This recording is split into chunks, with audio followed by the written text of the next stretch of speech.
Assalamualaikum warahmatullahi wabarakatuh. Bismillahirrahmanirrahim.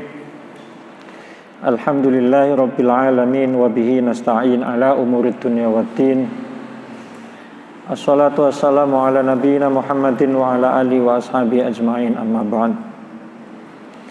Yang selalu saya muliakan seluruh keluarga besar jamaah kajian Ahad pagi di Masjid Al-Hidayah yang selalu dimuliakan oleh Allah. Syukur alhamdulillah hingga saat ini kita masih diberi oleh Allah nikmat sehat, yaitu menjadi nikmat yang sangat luar biasa di era pandemi ini. Tetangga saya kemarin itu baru dapat rezeki.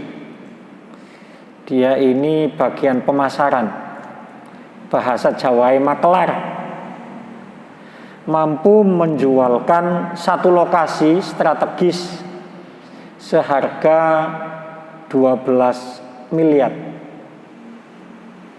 Dapat 1% saja. Saya hitung itu kalau tidak salah 120 juta. Betul nggak? 1% dari 12 M. Ya. Karena senang, maka berbagi kesenangan dengan teman-teman. Setiap ketemu temannya dikasih 100 ribu. Wah, semua orang kan senang kalau dapat uang warna merah itu. Pagi masih ngopi, ngobrol. Jam 10 jatuh di kamar mandi, kita bawa ke rumah sakit, di tengah jalan meninggal. Dari peristiwa itu muncul pertanyaan, sampai nek ditawari pelendi oleh rezeki akeh terus mati, apa gak nyekel duit tapi sehat waras dawa umure.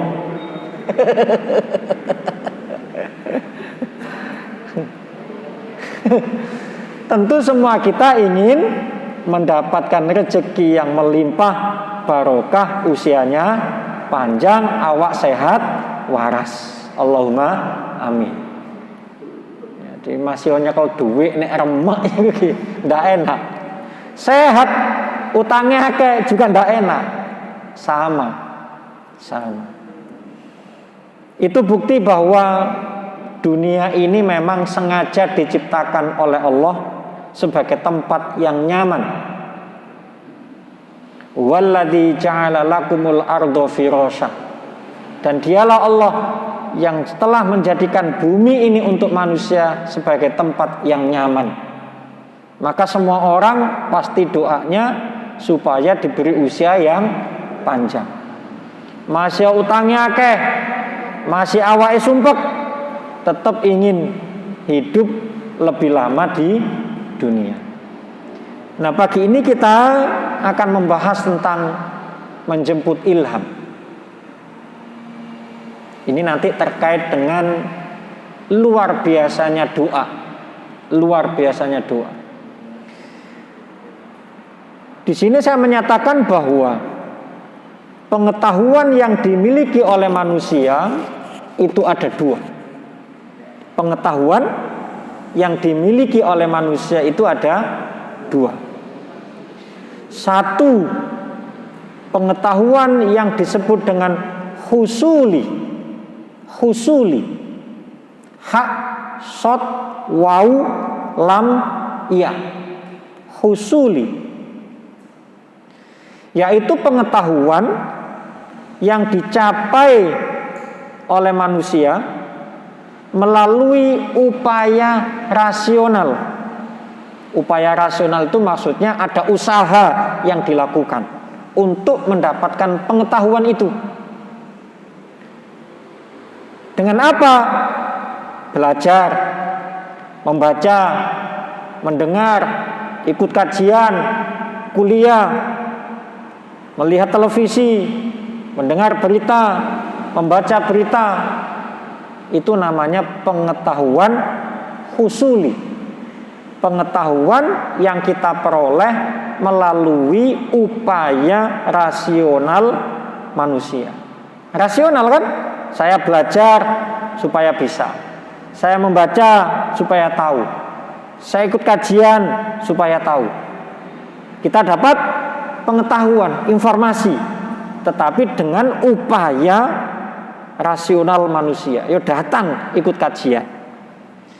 Tetapi ada yang macam kedua, yaitu pengetahuan huduri.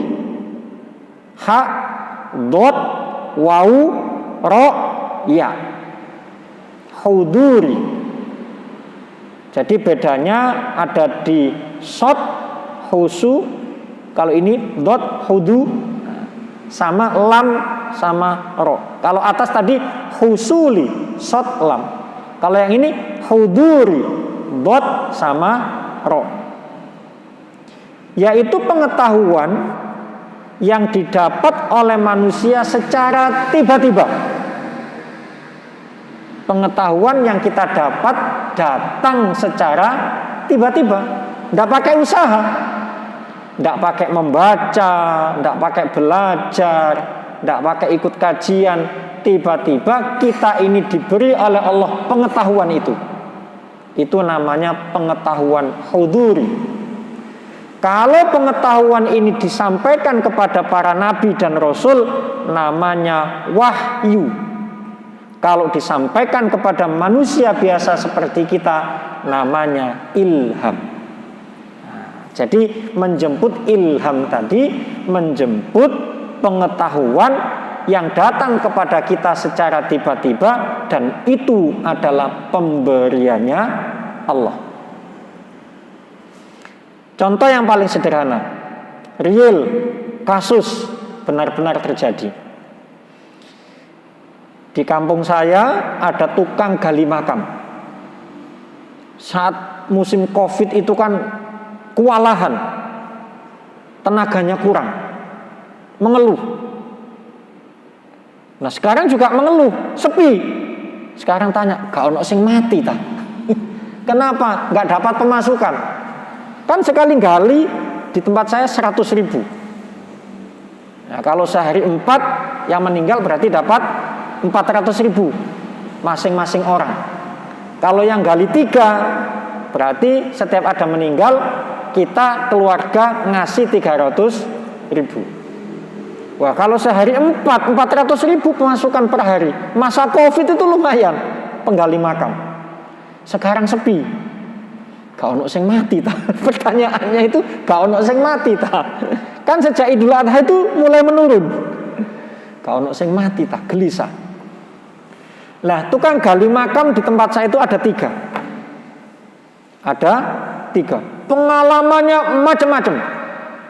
Jadi sekarang kalau setiap ada yang meninggal mati sejak Covid itu saya dampingi.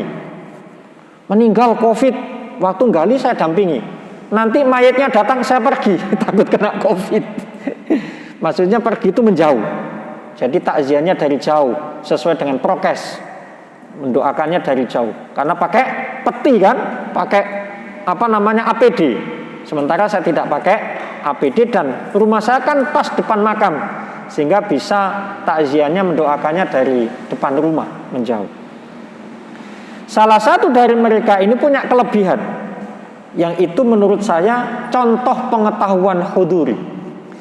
Setiap ada yang mau meninggal, telinganya bunyi, nyuling. Bahasa dia telinganya nyuling, kayak orang jualan putu itu. Jadi setiap ada yang mau meninggal, telinganya bunyi. Maka setiap ada telinga bunyi, dia tidak akan kemana-mana, karena akan ada yang meninggal. Dan itu tidak pasti, bisa hari itu, bisa besok, bisa 2 hari setelahnya. Pokoknya pasti akan ada yang meninggal. Semakin dekat jarak orang yang akan meninggal, suaranya semakin kencang. Oh deket sini nih. Nah saat kemarin yang saya ceritakan tadi meninggal, itu suaranya bunyi. Dicari iki wis gak ono wong loro, Covid wis entek. Tapi kok nyuling, siapa yang meninggal ini? Enggak ketemu. Ternyata tadi yang saya ceritakan itu yang meninggal. Wah itu luar biasa. Pernah satu saat di lapangan sepak bola, saya mau main sepak bola sama beliau. Saya bilang, gak nyuling tabu pengen. Jangan tanya itu, ket mang wis nyuling. Ket mang wis nyuling. Pas kita lagi main ada pengumuman inna lillahi wa inna ilaihi rajiun, akhirnya dia harus pulang untuk gali makam. Dan ternyata yang meninggal itu orangnya sehat. Orangnya sehat. Ya, orangnya sehat. Ini pengetahuan huduri. Nyuling tadi, tidak bisa dihilangkan, tidak bisa. Datang sendiri, tidak pernah minta. Pengetahuan huduri. Sementara teman-temannya yang lain tidak bisa punya itu. Ya mungkin karena saat dia menggali makam, itu keikhlasannya, jiwanya itu betul-betul ingin menolong orang yang meninggal. Pokoknya pekerjaan apapun langsung ditinggal. Dan kalau beliau gali itu luar biasa tulusnya. Sehingga kalau kita gali kan mesti kadang ketemu tulang, kadang masih utuh, masih ada kain kafannya, ya, kadang kena kepalanya. Itu beliau bilang, assalamualaikum, mohon izin, ini karena saya tugas untuk menggali makam. Maka kemudian dicangkul, dapat tulang, dikumpulin, nanti dimasukkan lagi. Lah ada dari 3 penggali makam itu yang kemudian mengatakan begini, iku wis mati ya kok, lapo adik permisi. Habis bilang begitu itu 2 minggu sakit, lumpuh, tidak bisa bergerak, tulang-tulangnya itu rasanya tidak bisa difungsikan. Wah, akhirnya diajak ke makam sama yang temannya yang nyuling tadi itu, sampai njaluk sepuro katanya begitu. Sepuro akhirnya sembuh, sekarang tidak mau gali makam lagi. Dan pengalaman-pengalaman orang yang menggali makam itu kan, kalau habis menggali makam itu kan mandi. Seperti kalau kita habis mandikan mayit itu kan disuruh mandi. Hadisnya kan begitu, mandi kita. Habis mandikan mayit kita mangku atau kita mandikan, habis itu kita mandi besar. Nah, ada di antara mereka ini yang tidak mau mandi, langsung tidur. Ternyata saat tidur dia didatangi sama mayit yang dimakamkan tadi. Ketakutan, langsung mandi. Habis itu tidak bisa tidur. Nah, tapi intinya adalah bahwa tadi ada penggali makam yang punya kelebihan telinganya nyuling. Bentuk daripada pengetahuan terkait akan adanya orang meninggal, yang pengetahuan itu datang tiba-tiba. Ya, datangnya tiba-tiba. Nah, kenapa ada pengetahuan yang namanya huduri? Mari kita belajar dari proses disampaikannya wahyu kepada Nabi Muhammad sallallahu alaihi wasallam. Dalam hadis yang diriwayatkan oleh Siti Aisyah disebutkan, awwalu ma budi'a bihi Rasulullah sallallahu alaihi wasallam minal wahyi ar-ru'ya as-salihah fin naumi. Awal proses disampaikannya wahyu kepada Nabi sebelum sampai melakukan ibadah di Gua Hira, sebelumnya itu Nabi bermimpi. Mimpinya disebut dengan ar-ru'ya as-salihah, mimpi yang benar. Nah, ilham yang diterima oleh manusia itu juga bisa melalui proses mimpi. Maka sering kita minta petunjuk melalui sholat, namanya sholat istikharah. Petunjuknya sampai kepada kita melalui apa? Di antaranya melalui mimpi. Nabi merasakan ar-ru'ya as-salihah, mimpi yang benar. Nah, bagaimana supaya kita ini bisa mendapatkan ilham melalui mimpi yang benar? Yang paling utama, jaga wudhu. Maka saat kita mau tidur, kondisi kita harus dalam kondisi suci. Wudhu. Habis sholat istikharah mau tidur supaya dapat petunjuk, wudhu dulu, jangan sampai batal. Kalau tadi habis sholat batal, kalau belum batal silakan tidur sambil minta kepada Allah agar diberi petunjuk. Bentuknya adalah ilham. Sebab dalam Islam yang namanya ilham. Karena itu pengetahuan dari Allah levelnya tertinggi, di atas pengetahuan husuli tadi. Yang ini sama orang barat ditolak. Orang barat itu yang penting rasional empiris. Rasional empiris pengetahuan itu. Tidak mau menerima yang namanya wahyu, tidak mau menerima yang namanya ilham. Nah, kita menerima ini karena dia justru pengetahuan yang paling tinggi. Sebab kadang menurut kita rasional ternyata salah. Kadang menurut kita empiris ternyata juga salah. Buktinya apa? Banyak dokter salah diagnosa. Berarti pengetahuan kita juga bisa salah. Penilaian kita terhadap seseorang rasional menurut kita dia itu orang baik, ternyata salah. Rasional menurut kita bahwa dia itu orang buruk, ternyata salah. Sama juga terkait dengan bukti empiris. Ada cabai, oh pedes, ternyata menurut beberapa orang tidak pedes. Orang satu cabai sudah kepedesan, 2 cabai sudah kepedesan. Ada yang 25 cabai tidak kepedesan. Itu kan gimana ukuran rasa yang dimiliki oleh manusia? Berarti ukuran rasional sama empiris masih bisa salah. USG, oh anaknya nanti yang lahir perempuan, ternyata saat lahir laki-laki, atau sebaliknya. Tapi kalau pengetahuan ini didapat dari Allah, dijamin benar. Cuma kita ini gimana caranya supaya pengetahuan ini dari Allah atau tidak? Syarat yang utama, kita menerima itu saat dalam kondisi wudhu. Ya, coba kalau pernah mengalami itu, insya Allah itu adalah ilham. Ya, saya pernah didatangi oleh anak buahnya Dahlan Iskan. Anak buahnya Dahlan Iskan. Dia kebetulan ngaji di tempat saya. Dia bilang bahwa selama ini tinggal di rumah yang ditempatinya itu tidak tenang.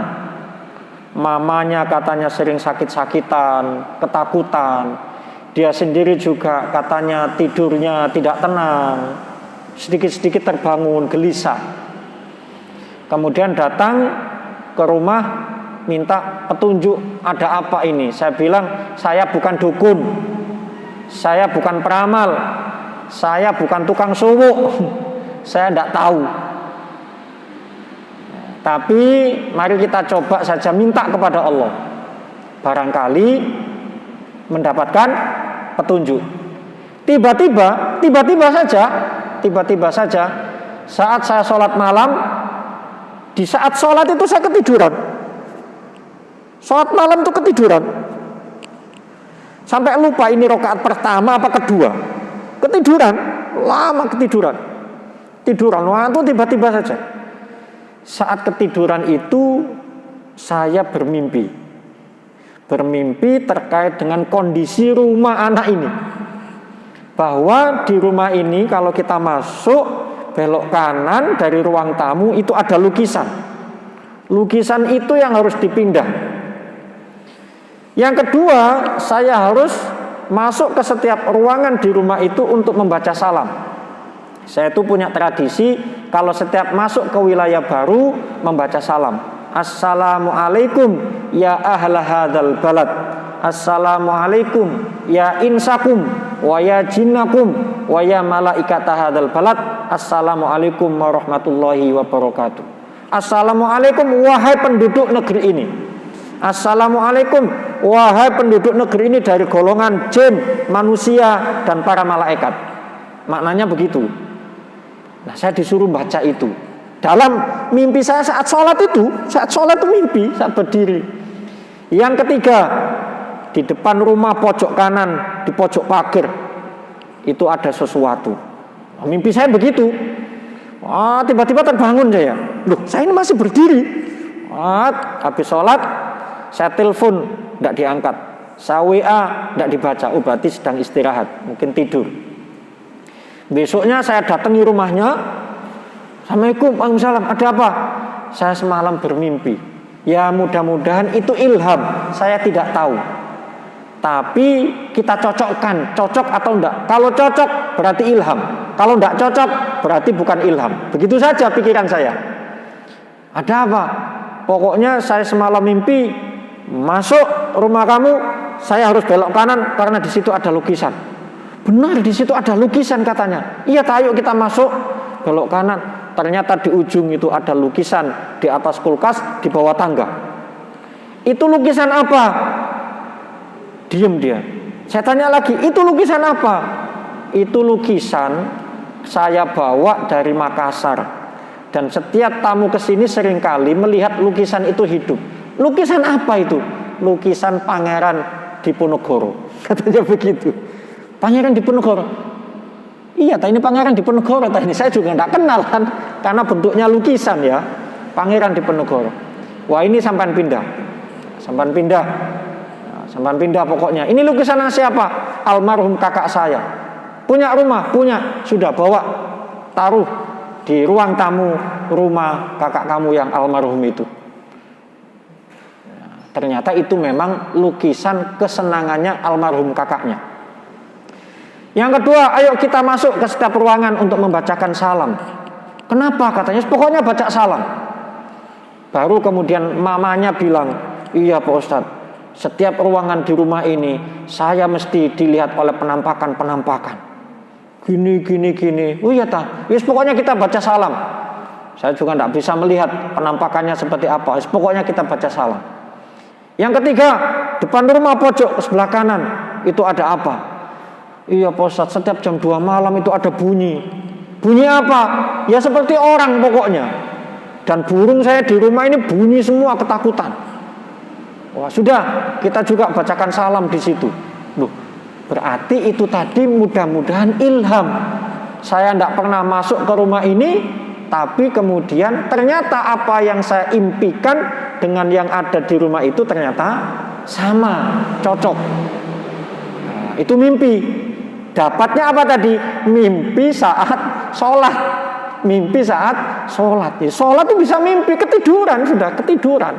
Tapi saat terbangun posisi masih berdiri. Ya untungnya nggak jatuh. Ya mungkin karena itu tadi ditolong sampai nggak jatuh. Mimpi betul, tidur wong mimpi kok. Apakah batal sholatnya? Saya lanjutkan saja. Saya lanjutkan. Nah, bentuknya apa tadi? Mimpi yang benar. Bisa juga pengetahuan huduri ini kita terima dalam kondisi sadar, tidak sedang dalam kondisi tidur. Ya bisa sedang sholat, tiba-tiba muncul saja kayak lamunan begitu, atau sedang naik kendaraan, atau sedang apa kita tiba-tiba muncul di benak kita ini satu pengetahuan informasi, satu informasi. Itu juga bisa masuk kategori ilmu huduri, pengetahuan yang datang dari Allah. Belajar dari Nabi yang diriwayatkan oleh Jabir bin Abdullah dalam hadisnya. Qala sami'tu Rasulullah sallallahu alaihi wasallam yaqul. Saya pernah mendengar Rasulullah menyampaikan satu peristiwa diterimanya wahyu. Bagaimana? Bainama ana amsi, kata Rasulullah. Di suatu saat saya sedang berjalan, sami'tu sautan. Aku mendengar satu suara minas samai, dari langit. Farafa'tu ra'si, aku mengadah ke atas untuk melihat ada apa di atas. Kok ada suara di atas langit itu? Fa'idal malaku, ternyata ada malaikat. Alladzi ja'ani bihira'in, malaikat yang pernah mendatangiku saat dulu aku di Gua Hira. Berarti malaikat Jibril. Jalisun ala kursiyin, sedang duduk di atas kursi, bainas sama'i wal ardi, di antara langit dan bumi. Hadis ini kita temukan di Sahih Bukhari. Di Sahih Bukhari ada hadis ini menjelaskan bahwa pernah Nabi melihat malaikat. Ini informasi yang bentuknya huduri tetapi dalam kondisi sadar.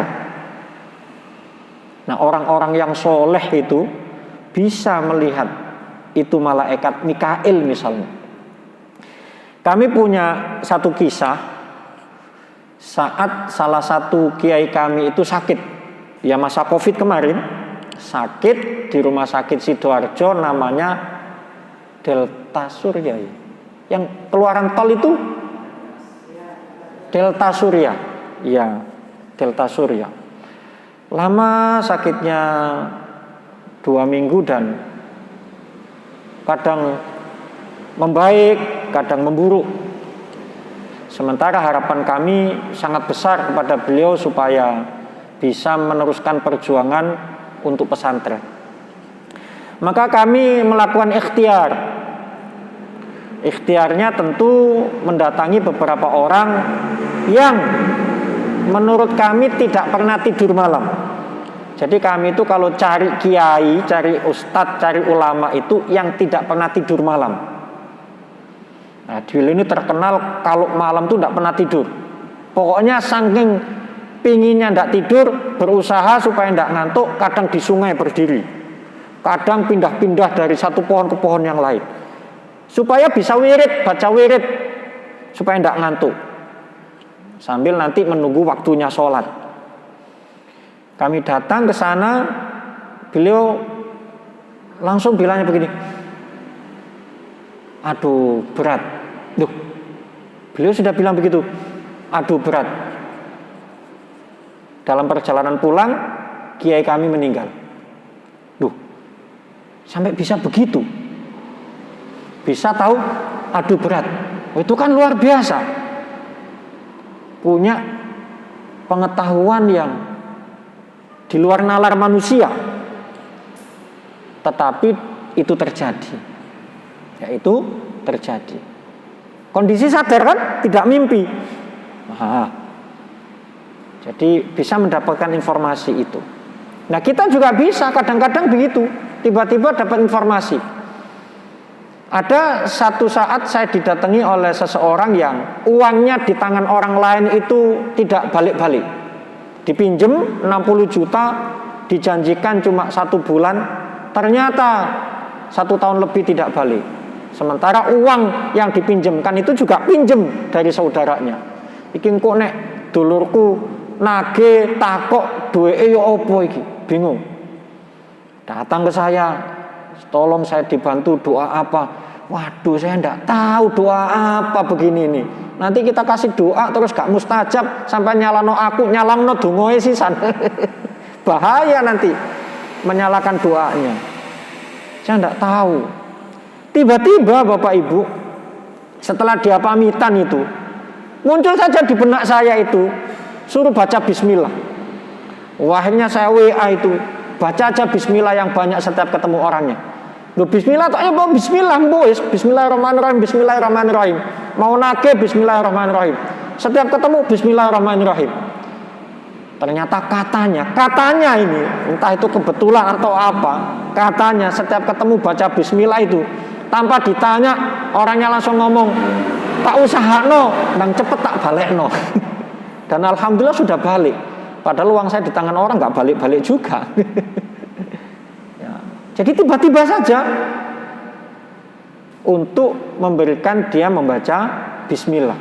Bismillahirrahmanirrahim. Bismillahirrahmanirrahim. Ternyata saya cari apa sih maknanya bismillah, kok bisa mandi begini, kok bisa sampai begitu faedahnya. Oh, ternyata saat kita membaca bismillah itu otomatis kita minta pertolongan Allah dengan memohon kebesaran nama Allah.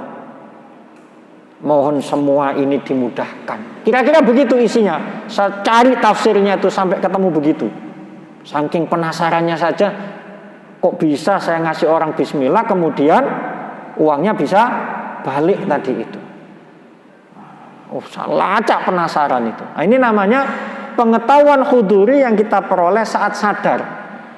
Saat sadar. Nah, kadang pengetahuan huduri yang bentuknya ilham yang kita terima saat sadar itu informasinya bentuknya simbol. Seperti yang pernah dialami Nabi, di mana beliau mengatakan saat ditanya kaifa ya'tikal wahyu, Nabi, bagaimana proses sampainya wahyu kepada panjenengan? Qala Rasulullah, beliau menjawab, ahyanan ya'tini mithla solsolatil jarus.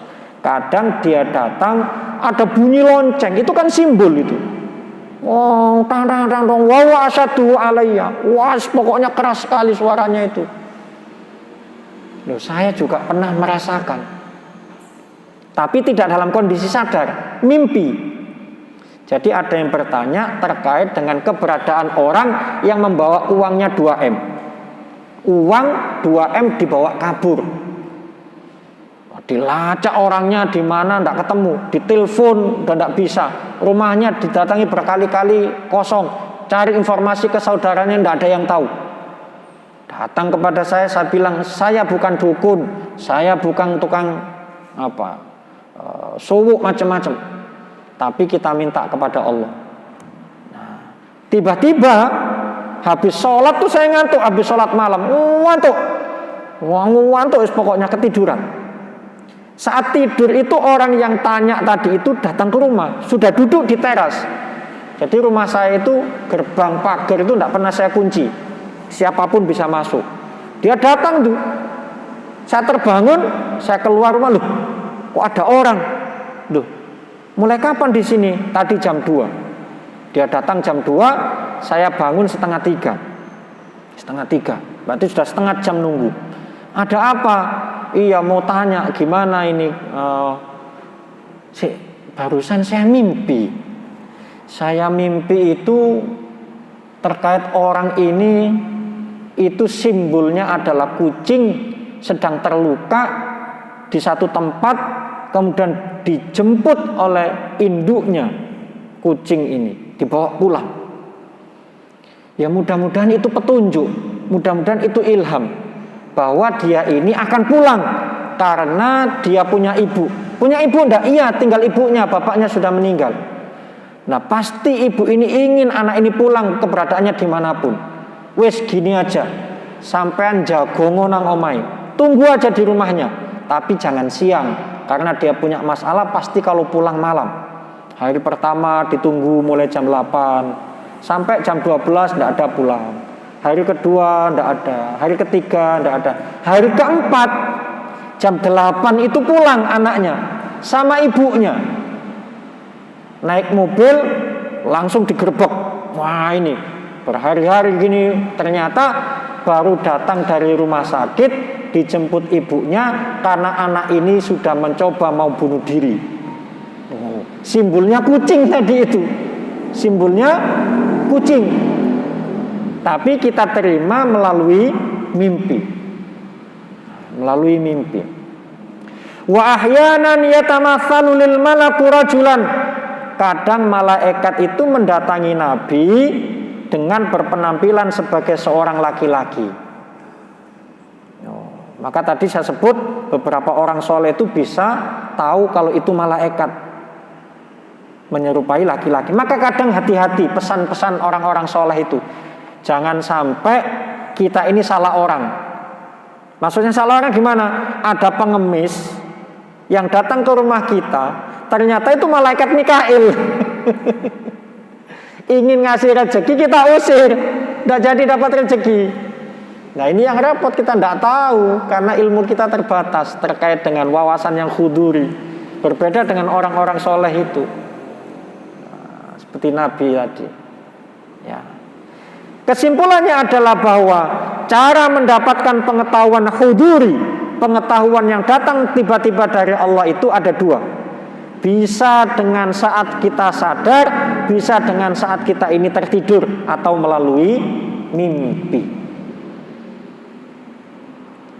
Satu kisah dalam ayat Al-Quran disebutkan terkait dengan Nabi Zakaria yang usianya sudah sepuh dan meminta agar supaya diberi oleh Allah keturunan. Maka Nabi Zakaria ini rajin sholat malam. Di saat sholat malam itulah kemudian didatangi oleh malaikat. Fanadathul malaikatu wa huwa qaimu yusolli fil mihrabi. Annallaha yubasyyiruka bi Yahya musaddiqan bi kalimatin minallah wa sayyidan wa hasuran wa nabiyyan minas sholihin. Maka datanglah malaikat Jibril memanggil Nabi Zakaria. Sedang Nabi Zakaria tengah berdiri melakukan sholat di mihrabnya. Malaikat Jibril mengatakan, sesungguhnya Allah memberi kabar gembira kepada kamu dengan kelahiran seorang putra bernama Yahya. Ini dapat wahyu saat sholat dan sadar. Kalau saya tadi kan sholat tidur, ini sholat sadar dapat informasi. Contoh yang diperoleh melalui mimpi, kisahnya Nabi Yusuf. Itqala Yusufu li abihi ya abati inni ra'aitu ahada asyara kaukaba wasyamsa wal qamara ra'aituhum li sajidin. Nabi Yusuf berkata kepada ayahnya Nabi Yakub, wahai ayahku, sesungguhnya aku bermimpi melihat 11 bintang, matahari dan bulan, kulihat semuanya sujud kepadaku. Mimpi, bisa sadar. Maka dalam hadis Nabi disebutkan ar-ru'ya thalatha. Di kitab Sahih Muslim disebutkan ar-ru'ya thalatha. Mimpi itu ada 3 macam. Yang pertama ar-ru'ya as-sholihah, mimpi yang benar. Ilham bentuknya. Istikharah dapat mimpi, ilham, mimpinya benar. Mau tidur wudu, kondisi suci, baca doa, mimpi, ilham, mimpinya benar. Ar-ru'ya as-sholihah. Yang itu disebut dengan busyra minallahi, kabar gembira dari Allah. Kabar gembira dari Allah. Yang kedua, ru'ya tahzin minasyaiton. Ru'ya tahzinin minasyaiton. Mimpi godaan dari setan. Ini karena saat kita tidur tidak dalam kondisi wudu, ngelamun, ngelantur, apalagi pokoknya melakukan sesuatu yang tidak baik. Mimpi sering disebut dengan mimpi buruk. Mimpi buruk. Sehingga dalam hadis ini disebutkan kalau kamu mimpi buruk, ya, in ra'a syai'an yakrahu, kalau mimpi buruk, falyakum yusolli, hendaklah ia sholat. Jadi kita tidur mimpi buruk, bangun sholat. Ya, bangun sholat. Wala yuksihi ala ahadin, jangan cerita ke siapa-siapa. Mimpi buruk. Kalau cerita itu mimpi indah saja. Aku ngipi oleh duit saem, nah itu. Aku ngipi dirampok, nggak usah cerita. Sholat.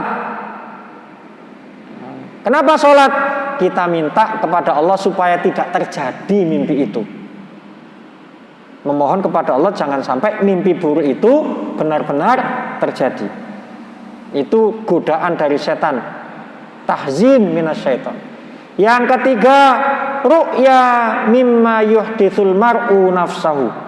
Mimpi bawaan alam sadar pikiran manusia. Saat sebelum tidur kita ini sudah, dalam benak kita sudah ada macam-macam. Wah, meniki dodolan tanah, laku ini per meternya 3 juta. Wah, untungku wakai. Kan itu sudah terbayang-bayang. Akhirnya tidur mimpi uangnya dirampok atau pembelinya tidak jadi. Nah, bisa mimpi bawaan alam sadar pikiran manusia. Nah, yang kita kejar itu mimpi yang benar, ar-ru'ya as-sholihah.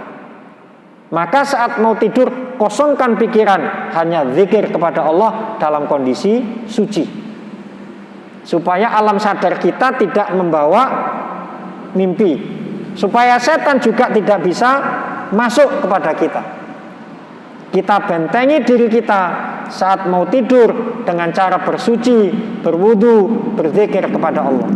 Maka biasanya dalam hadis disebutkan membaca Al-Fatihah, ya, membaca surat Al-Ikhlas, kemudian Al-Mu'awwidhatain, Qul a'udzu birabbil falaq dan Qul a'udzu birabbin nas. Biasa ditambah dengan ayat kursi, bisa ditambah dengan tasbih, zikir dan lain sebagainya. Bebas. Yang penting kita membaca Al-Fatihah dalam kondisi wudu. Oleh karena itu, kita sebagai orang Islam harus percaya dengan kekuatan mimpi yang benar tadi.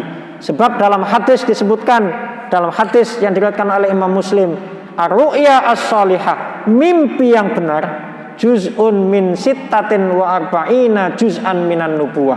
Salah satu dari 46 tanda kenabian. Jadi tanda kenabian itu macam-macam, di antaranya mimpi yang benar. Maka para nabi itu mimpinya bagus-bagus. Artinya bagus itu karena benar. Nah, kita mengejar mimpi yang bagian dari bukti kenabian, tanda kenabian. Artinya apa? Kalau kita ini membutuhkan informasi apapun terkait dengan yang terjadi pada diri kita, kita bisa mengejar melalui mimpi. Maka jangan menyepelekan mimpi. Jangan menyepelekan mimpi. Supaya mimpi itu adalah mimpi yang benar, jaga diri kita, kesucian kita dengan berwudu dan berzikir kepada Allah sebelum kita tidur. Kisah yang terjadi dan real terkait dengan Al-Imam Al-Bukhari, orang nomor 1 dalam hal urusan pengumpulan hadis. Pokoknya kalau diriwayatkan oleh Imam Bukhari, jos orang menerima. Levelnya nomor 1, Al-Imam Al-Bukhari, ahli hadis yang luar biasa. Banyak hadis kalau sudah Sahih Bukhari, orang respect, orang hormat.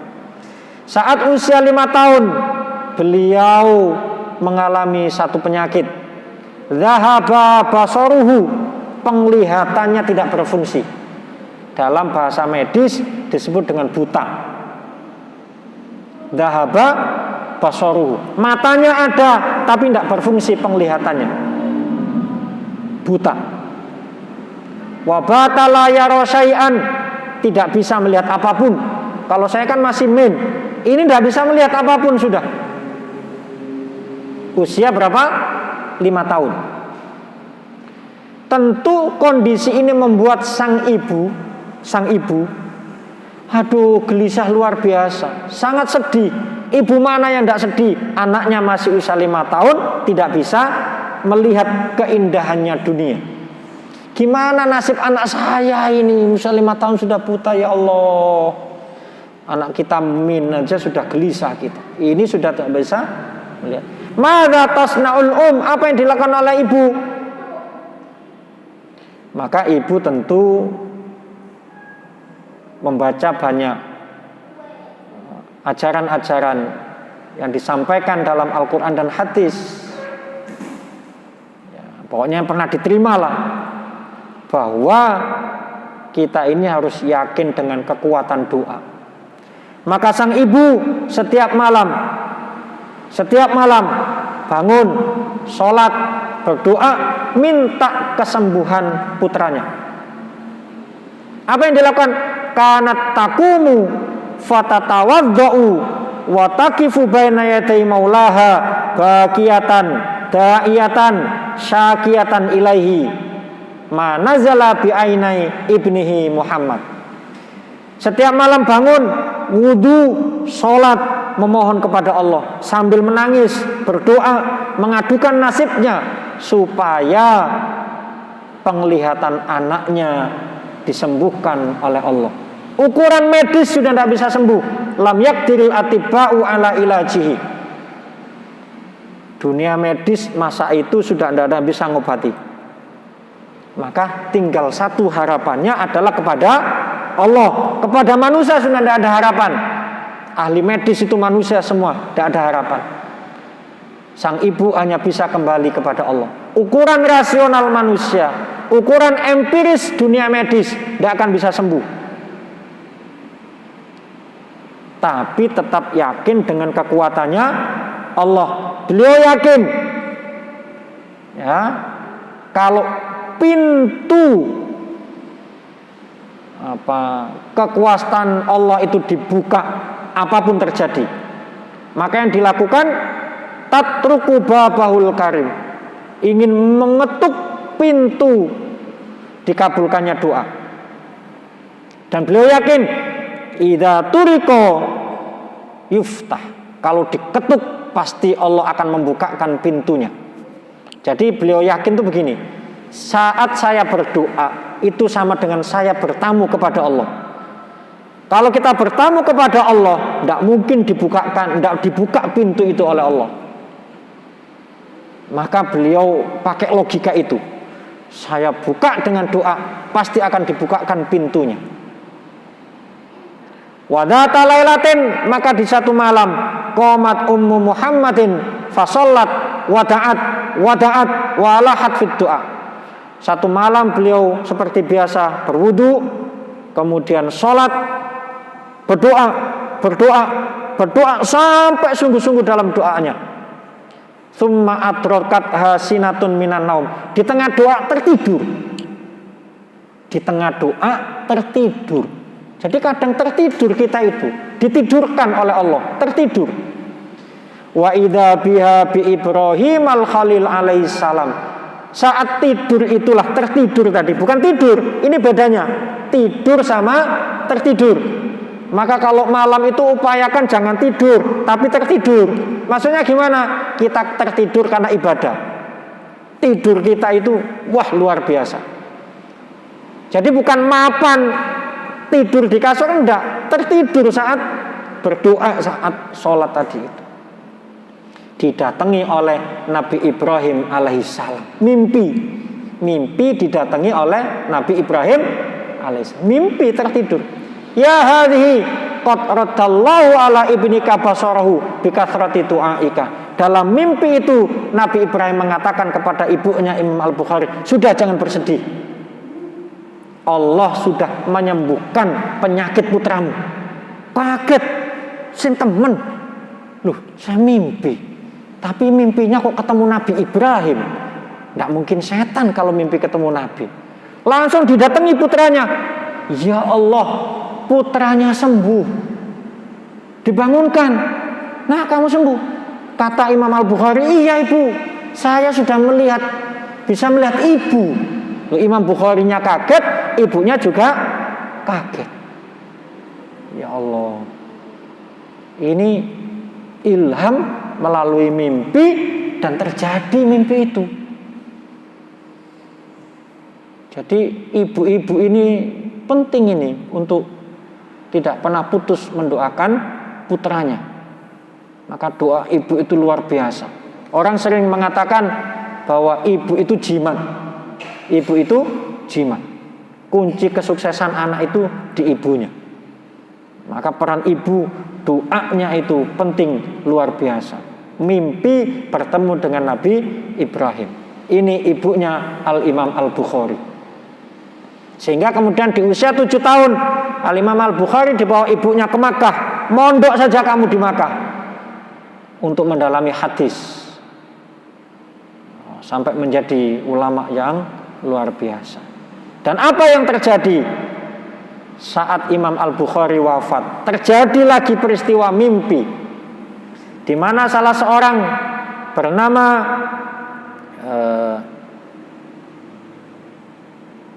Abdul Wahid bin Adam At-Tawawis menjelaskan dalam kisahnya, aku bermimpi bertemu Rasulullah Sallallahu Alaihi Wasallam bersama sahabatnya sedang berhenti di suatu tempat. Jadi ra'aitun nabiyya fin naumi wa ma'ahu jama'atun min ashabi. Aku bermimpi bertemu Nabi dalam tidur, beliau sedang berhenti di satu tempat bersama para sahabat. Wa huwa waqifun fi maudi'in. Fasallamtu alaihi, saya ucapkan salam kepada Nabi, assalamualaikum. Faraddas salam, Nabi membalas salam saya. Fakultu, saya bertanya kepada Nabi dalam mimpi itu, ma wuqufuka ya Rasulullah, apa yang membuat engkau berhenti di sini ya Rasulullah? Faqala, Rasulullah mengatakan, antadhiru Muhammad bin Ismail Al-Bukhari, aku menunggu Imam Al-Bukhari. Nah setelah mimpi itu,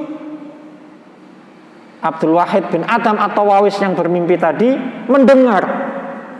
Falamma kana ba'da ayamin, setelah beberapa hari aku mendengar balaghani mautuhu, Imam Al-Bukhari sudah meninggal.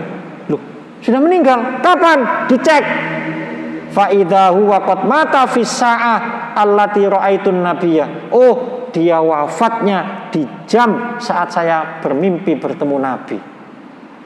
Mimpi Imam Al-Bukhari dijemput Nabi bersama sahabat. Ternyata saat mimpi itu Imam Al-Bukhari meninggal.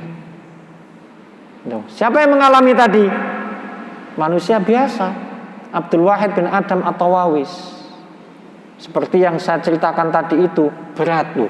Tahu, ini mimpi.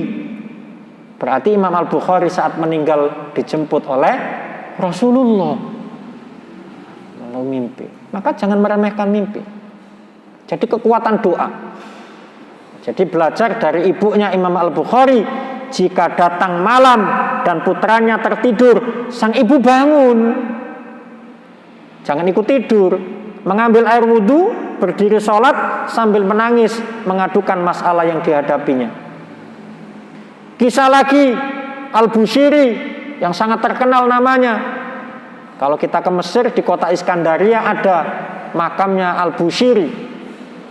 Sangat terkenal, populer dengan lantunan salawat Maulaya sholli wa sallim daiman abada ala habibika khairil khalqi kullihimi huwal habibul ladzi turja syafa'atuhu likulli haulim minal ahwali muktahmi ya rabbi bil mustafa balli maqasidana waghfir lana ma madha ya wasi'al karom. Dikisahkan bahwa Syekh Al-Bushiri ini pernah menderita sakit lumpuh, nggak bisa bangun. Wes pokoknya di kasur saja, lumpuh kakinya, sehingga tidak bisa bangun dari tempat tidurnya. Sudah ahli medis sudah angkat tangan seperti tadi Imam Al-Bukhari. Tentu tidak ada harapan kecuali meminta kepada Allah. Ya mungkin punya pikiran ya saya banyak dosa. Akhirnya apa yang dilakukan? Menciptakan syair-syair yang berisi pujian kepada Nabi. Syair isinya pujian kepada Nabi. Dengan maksud apa? Memohon syafaat Rasulullah. Ternyata beliau mengalami mimpi dalam tidurnya. Mimpi berjumpa dengan Rasulullah yang mengusap wajah Al-Bushiri yang lumpuh tadi, kemudian melepaskan jubahnya dan dipakaikan kepada Al-Bushiri. Jubah itu yang disebut dengan Al-Burdah. Mimpi, loh saya ketemu Rasulullah, bangun. Saat terbangun, seketika itu sembuh dari lumpuhnya. Maka kalau kita ini mimpi bertemu Nabi, bukan mimpi setan. Karena setan tidak bisa menyerupai Nabi. Maka mari berharap, banyak orang-orang ini berharap bisa bermimpi bertemu dengan Nabi. Ya caranya tadi, jaga wudhu, bersihkan pikiran, bersihkan hati saat tidur itu. Banyak membaca doa. Jadi menjemput ilham, menjemput pengetahuan yang sangat luar biasa, karena itu pemberian Allah Subhanahu wa ta'ala, terutama melalui mimpi. Kenapa? Sebab saat kita ini tidur, itu kan sudah lepas pikiran kita, macam-macam kita, nafsu kita, sehingga informasi yang bentuknya ilham itu mudah masuk dibandingkan dengan saat kita kondisi sadar. Saat kita kondisi sadar, nafsu kita ini kan masih banyak. Beda dengan saat tidur. Maka jemputlah ilham dengan cara mimpi, yaitu melalui tidur yang bersih. Tidur yang bersih adalah berwudu, membaca doa. Berwudu dan membaca doa. Maka upayakan untuk kita ini selalu menjaga batal wudu sehingga ringan, sehingga saat mau tidur itu ingat saya ini punya wudu atau enggak. Kalau kita enggak terbiasa menjaga wudu, mau tidur itu enggak ingat mau wudu apa enggak. Tapi kalau terbiasa menjaga wudu, insya Allah saat mau tidur kita enggak akan tidur kecuali dalam kondisi suci. Mau nanti saat tidur batal, kentut macam itu sudah di luar nalar sadar kita. Tapi yang penting saat berangkat kita dalam kondisi wudhu. Dalam kondisi wudhu. Itu yang bisa sampaikan, mudah-mudahan bermanfaat. Kurang lebihnya mohon maaf. Waalaikumsalam warahmatullahi wabarakatuh.